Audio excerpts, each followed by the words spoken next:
Yo, kumusta mga master? Ito nga pala si Bahay Barista, dating OFW, ngayon may sarili ng coffee shop.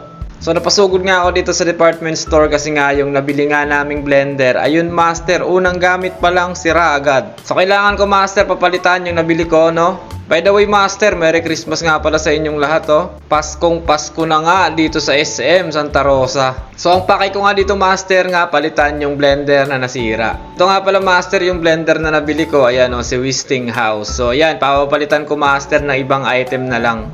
Blender pa rin siya master pero ibang brand na. So ang ginamit ko master yung Oster. Subok ko na master yung Oster na to master, kaya recommended ko to master kung gusto nyong bumili ng medyo mura-murang blender. Nasa 3.5 lang siya master, kaya solid na to para sa inyo. At ayun na nga master, successful na palitan nga yung ating blender, kaya master dala ko na siya.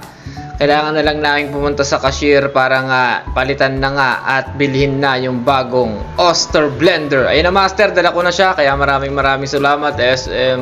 Pag uwi ko dito master, ayan, binisita naman tayo ni Del Cafe. Thank you master sa pagpunta. At siya nga pala, wag ka na makikipag-away. Ayan, tamang kwentuhan master, kaya naman thank you. At dito naman master, papakita ko sa inyo master na wala yan sa machine ang paggawa ng latte art. Yan nga pala master yung aking espresso machine 3610 ay siya'y kapi na.